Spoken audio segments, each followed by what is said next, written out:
Good morning dear 11th class students.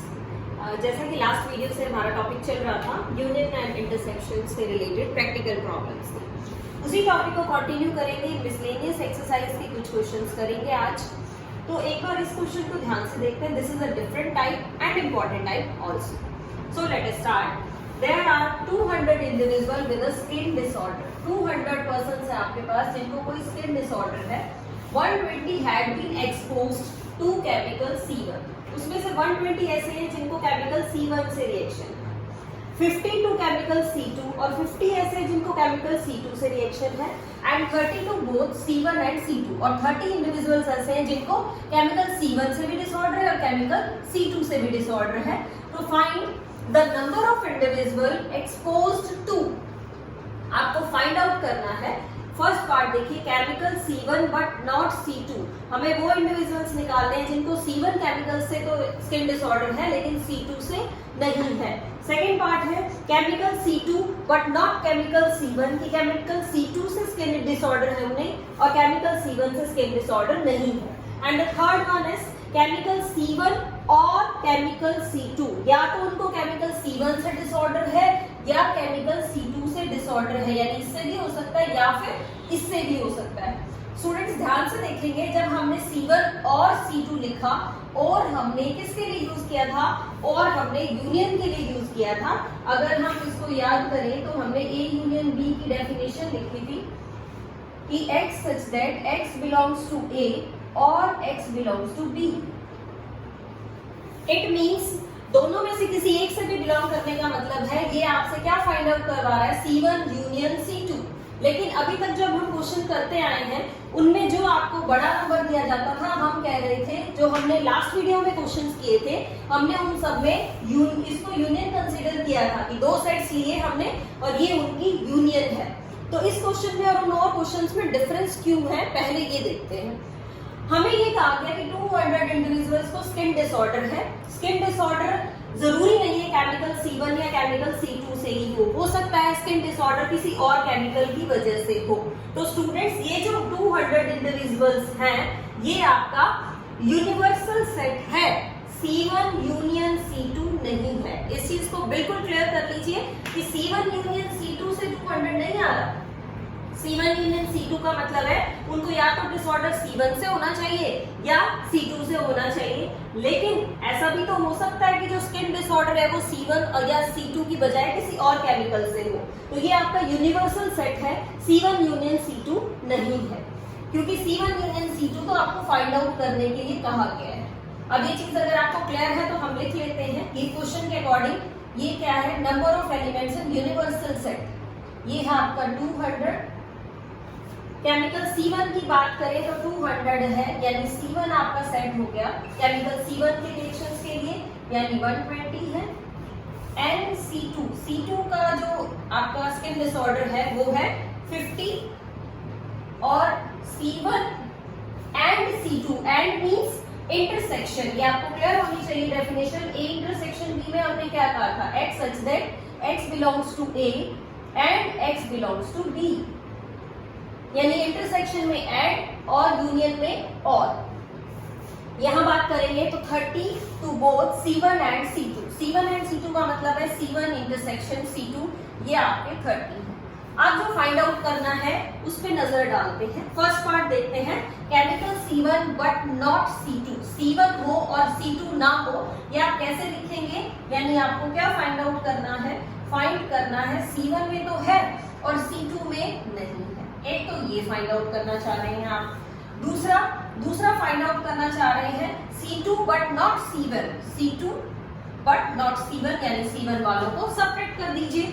कल भी हमने क्वेश्चन किए थे C1 माइनस C2 का मतलब क्या है, एंड C1 इस C1 में से सेपरेट करेंगे जो इनके इंटरसेक्शन में होंगे।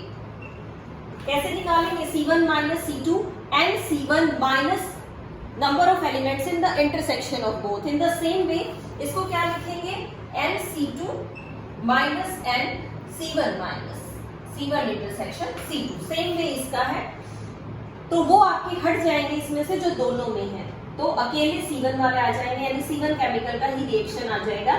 चलिए लिखते हैं C1 है आपका 120, इंटरसेक्शन में है 30, सो यू गॉट 90। और यहाँ आपका C2 है 50, इंटरसेक्शन है 30, तो ये आ गया आपका 20। फिर से देख लेते हैं, केमिकल C1 का रिएक्शन है जो नॉट C2 में है, तो C1 वालों में से कॉमन वाले सेपरेट कर दीजिए, तो बिल्कुल अकेले 90 आ जाएंगे। C2 माइनस C1, तो क्या करेंगे, C2 minus the intersection of both these, तो अकेले आपको C2 वाले मिल जाएंगे, इसमें C1 वाले इंक्लूड नहीं होंगे। अब हमें निकालना है थर्ड पार्ट, केमिकल C1 और केमिकल C2, यानी आपको निकालना है C1 और मींस यूनियन। यूनियन का फॉर्मूला स्टूडेंट्स आपके पास है, क्या होगा ये, NC1 plus NC2 minus NC1 intersection C2। NC1 क्या होगा आपका, NC1 120, C2 आपका 50 है और इंटरसेक्शन है आपका 30, तो सॉल्व कर सकते हैं।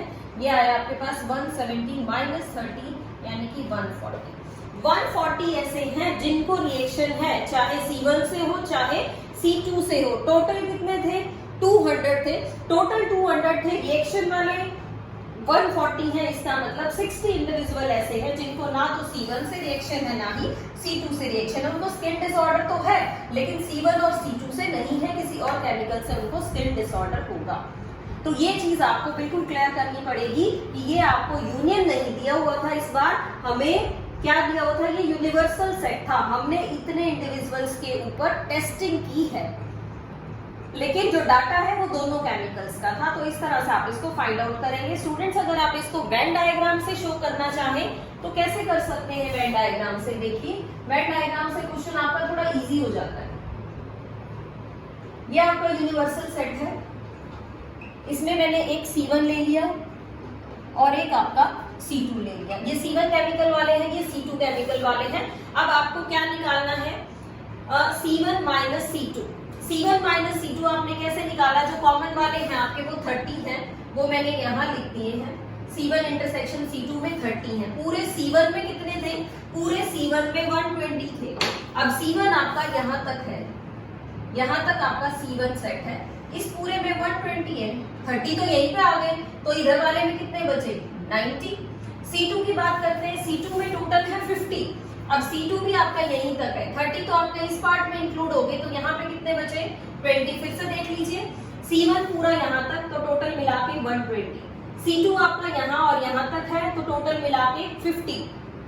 अलग अलग देखें तो ये आपका क्या है, C1 इंटरसेक्शन C2 है। C1 इंटरसेक्शन C2 में कितने एलिमेंट्स हैं, 30 एलिमेंट्स हैं। तो पहला था आपका chemical C1 but not C2। C1 chemical अकेले के कौन से हुए, 90 हुए, नॉट C2, C2 वाले छोड़ दिए हमने। फिर केमिकल C2 नॉट C1, तो C2 वाले अकेले जो सिर्फ C2 में है वो है 20, और दोनों के मिला लीजिए, दोनों के मिला के कितने, C1 यूनियन C2, तो 90 प्लस 30 120 और 120 प्लस 20 140, तो यूनियन में आ जाएंगे 140। तो आप इसको वेन डायग्राम से भी इजीली देख सकते हैं, मार्क्स आपके डिडक्ट नहीं होंगे, चाहे आप वेन डायग्राम बना के क्लियर करिए, चाहे आप इसको फॉर्मूले की हेल्प से करें।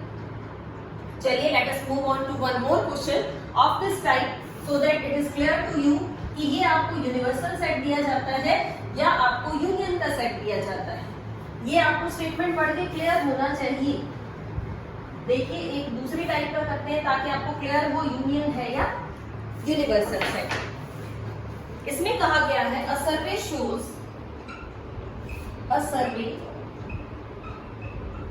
शोज दैट, एक सर्वे में क्या कहा गया, सर्वे में कहा गया कि 63% of Indians, 63% of Indians like चीज,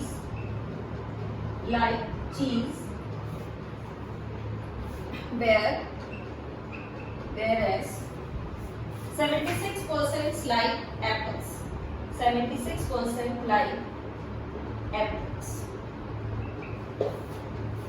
If X% like both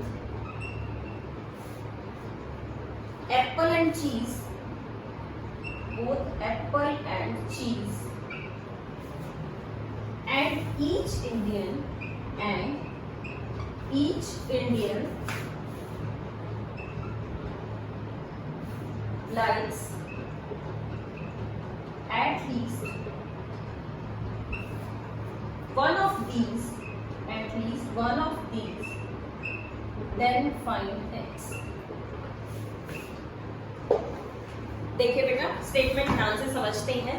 क्या कहा गया, एक सर्वे किया गया, सर्वे में पता चला कि 63% ऑफ इंडियंस लाइक चीज, 63% इंडियन पीपल चीज पसंद करते हैं, whereas 76% लाइक एप्पल्स, और 76% पीपल ऐसे हैं जो एप्पल्स लाइक करते हैं।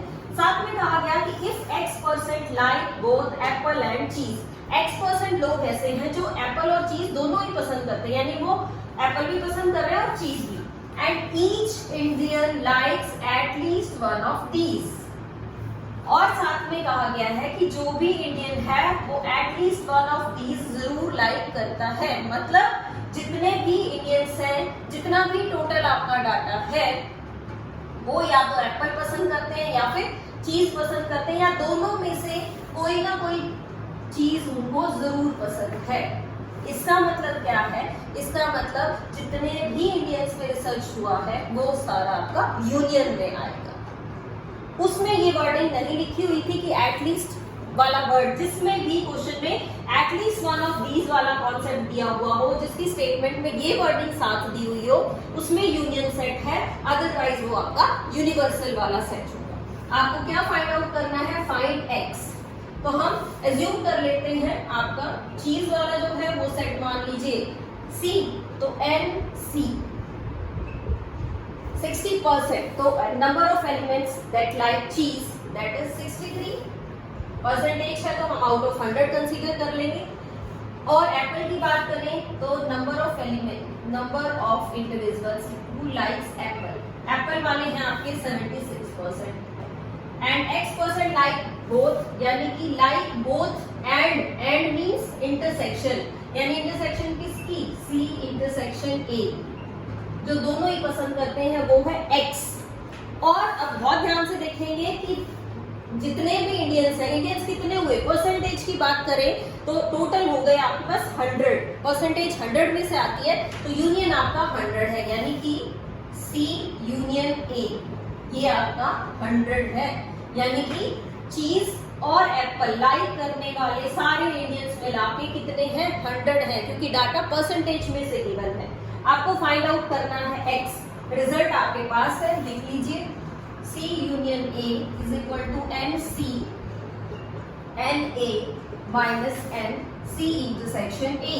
वैल्यूज पुट कर लेते हैं, 100, 63 plus 76 minus x, 100 minus add करिए और राइट में शिफ्ट कर दीजिए इसको, 139 minus x minus 39 minus x की वैल्यू 39 वैल्यू आने का मतलब है कि 39% लाइक बोथ एप्पल एंड चीज, कि 39% ऐसे पीपल हैं जिनको एप्पल भी पसंद है और चीज भी पसंद है। परसेंटेज के अकॉर्डिंग ही हमने इसको निकाला है। जब भी क्वेश्चन में परसेंटेज गिवन हो तो आपका जो यूनियन वाला सेट होगा उसमें आप टोटल नंबर ऑफ एलिमेंट्स 100 लें।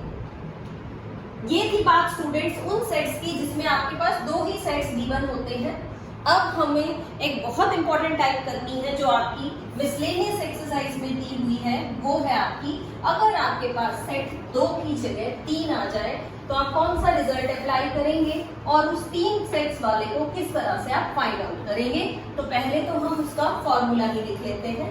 क्या फॉर्मूला रहेगा आपके पास, कि आपको ये कहा गया let A, B and C be 3 sets, 3 sets हैं। देन अगर आपको फाइंड आउट करना है क्या, N A union B union C, 3 sets हैं तो कैसे लिखिए आप, पहले लिखिए N of A N of B plus N of C minus दो की इंटरसेक्शन को सेपरेट कर दीजिए, N of A intersection B minus N of B intersection C minus N of C intersection A, और प्लस करेंगे जो तीनों की इंटरसेक्शन है, A intersection B intersection C। चलिए स्टूडेंट्स एक बार दोबारा देखते हैं फॉर्मूले को।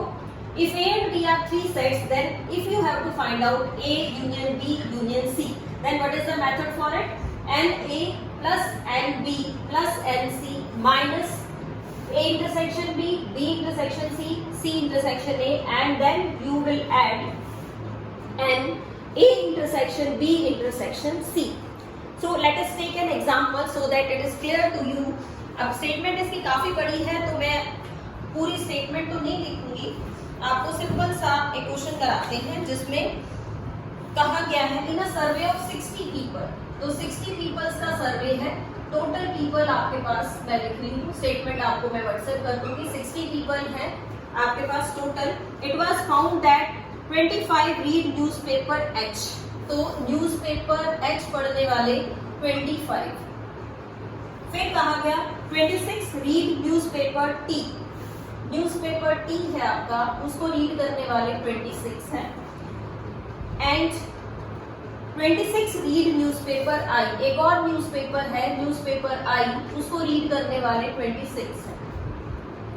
9 read both H and I, 9 ऐसे हैं जो H and means intersection H and I को रीड करते हैं 9। उसके बाद आया 11 read both H and T, H and T, H and T वाले हैं आपके पास 11। And the next is 8 read both T and I, T and I, ये है आपके पास 8। आगे है 3 read all the 3 newspapers, 3 लोग ऐसे हैं जो तीनों ही न्यूज़पेपर पढ़ते हैं, यानी H वाला भी, T वाला भी और I वाला भी। 3 पीपल ऐसे हैं जिन्होंने तीनों ही न्यूज़पेपर रीड किए हैं। तो आपको फाइंड आउट करना है, क्या फाइंड आउट करना है? फाइंड आउट करना चाह रहे हैं फर्स्ट पार्ट। फर्स्ट कहता है the number of people, the number of people who read at least one of the newspaper, at least one of the newspaper. वो लोग बताने हैं जो इनमें से कोई ना कोई न्यूज़पेपर जरूर पढ़ते हैं। The second one is, second one आपको कहा गया है people who read, people who read exactly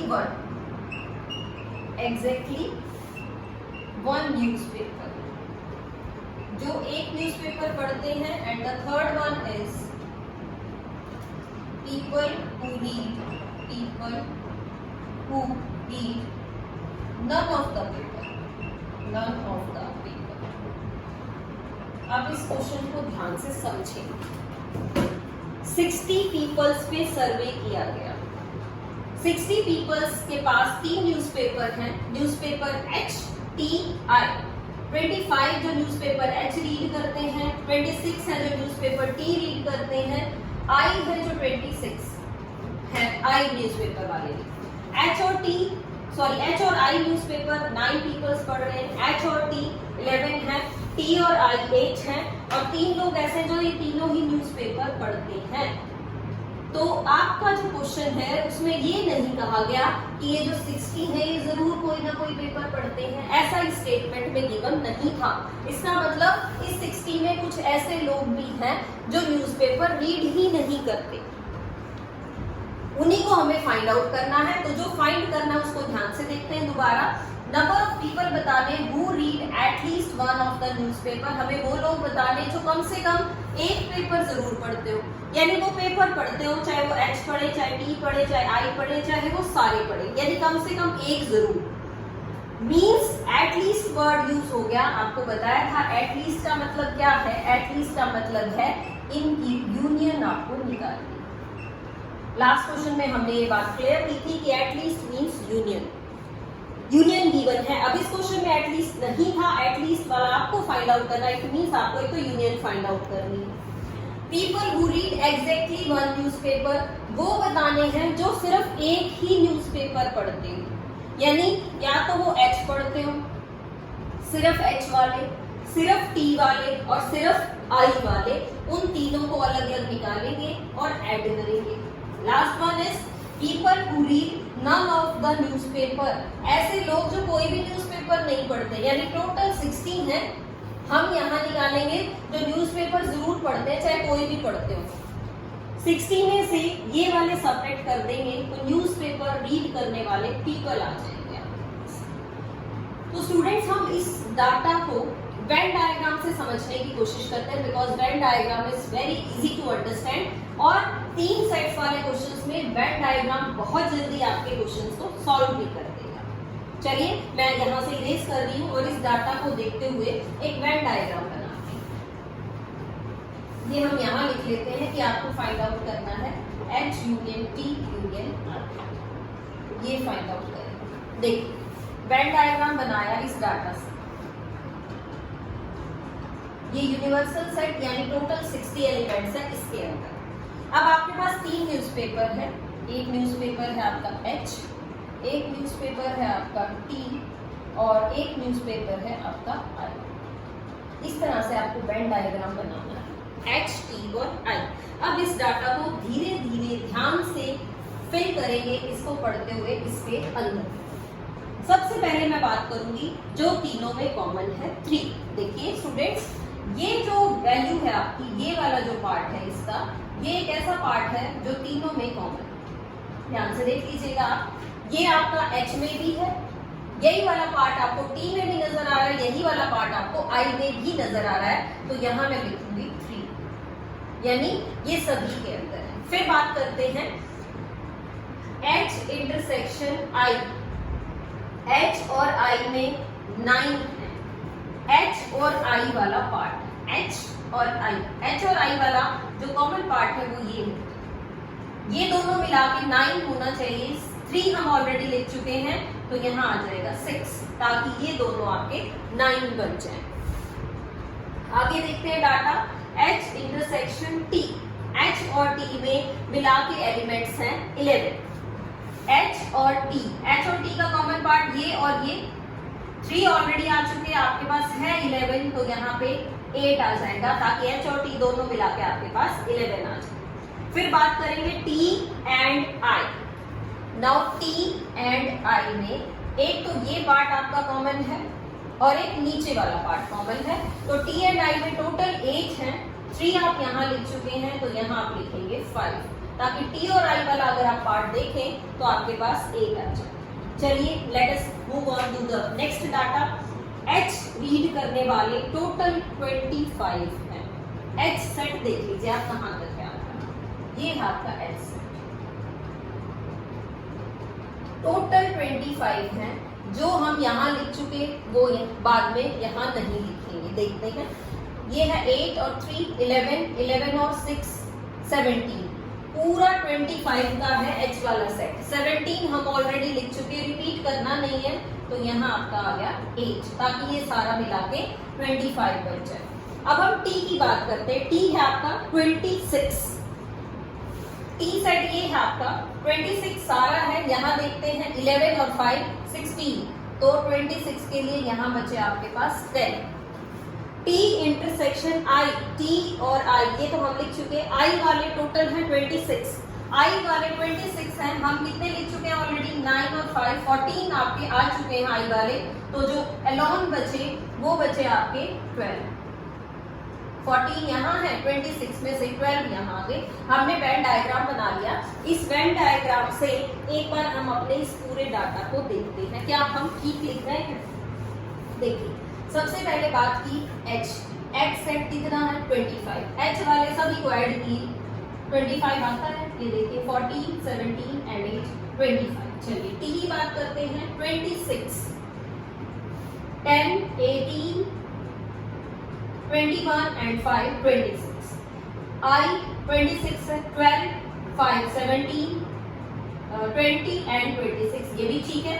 फिर नेक्स्ट पे आए H intersection I, H intersection I is 9, H intersection I यही कॉमन पार्ट है, ये 9 है। H इंटरसेक्शन T 11, H और T का इंटरसेक्शन 11, T और I का इंटरसेक्शन 8, और तीनों में जो कॉमन है वो है 3, यानी कि ये है। अब क्वेश्चन पे वापस आ जाते हैं। क्वेश्चन में कहा गया था H union T union I सभी को मिला के कितना है इस सेट में, यानी कि टोटल यूनिवर्सल है आपका, ये जो रेक्टेंगल है पूरी ये है आपकी 60, टोटल पीपल 60 है इसके अंदर। और कुछ पीपल एच न्यूज़पेपर रीड कर रहे हैं, कुछ टी और कुछ आई, और कुछ ऐसे हैं जो इस एच टी और आई से बाहर भी हैं, जो यहाँ जो न्यूज़पेपर रीड नहीं कर रहे। तो आपको बताना है जो न्यूज़पेपर रीड करते हैं वो कितने। तो सिंपल है बेटा, आप लोग इसको ऐड कर दीजिए और नंबर फाइंड आउट कर लीजिए। मैं यहाँ से स्टार्ट कर रही हूँ, 8, 6, 8, 14, 17, 25, 30, 40, 42 एंड 10, 52। यानी वो जो पीपल आए आपके पास, हमने ऐड कर लिया 8 + 8 + 3 + 6 + 5 + 12 + 10 एंड इट इज 52। 52 पीपल ऐसे हैं जो न्यूज़पेपर रीड करते हैं, चाहे एच रीड करते हो, चाहे टी, चाहे आई। सेकेंड पार्ट था पीपल हु रीड एग्जैक्टली 1। वो लोग बताने जो सिर्फ एक ही न्यूज़पेपर पढ़ते हैं। अब इस डायग्राम में ध्यान से देखेंगे, ये जो 8 है ना, ये सिर्फ एच वाला ही पढ़ते हैं, जो 10 है ये सिर्फ टी वाला ही न्यूज़पेपर पढ़ते हैं, और जो ये 12 है ये सिर्फ आई न्यूज़पेपर ही पढ़ते हैं। तो एग्जैक्टली के लिए आप इनको ऐड करिए, 8 + 10 + 12, ये आपके पास आ गया है 30। 30 पीपल ऐसे हैं जो सिर्फ एच पढ़ रहे हैं, सिर्फ टी या सिर्फ आई, मीन्स सिर्फ एग्जैक्टली 1 न्यूज़पेपर, वो 2 न्यूज़पेपर या 3 न्यूज़पेपर रीड नहीं करते। People who read none of the paper, third part है आपका, वो लोग जो कोई पेपर ही रीड नहीं करते। टोटल है 60, जो न्यूज़पेपर रीड कर रहे हैं वो है 50। तो न्यूज़पेपर रीड करने वाले सब्ट्रैक्ट कर दीजिए आप, 8 पीपल आपके ऐसे हैं जो कोई भी न्यूज़पेपर रीड नहीं कर रहे, दे आर 8। तो 3 सेट्स वाला जो भी क्वेश्चन आप करें, अगर आप वेन डायग्राम बना लेते हैं तो वेन डायग्राम की हेल्प से वो बहुत ही जल्दी सॉर्ट आउट हो जाता है। You can easily draw the Venn diagram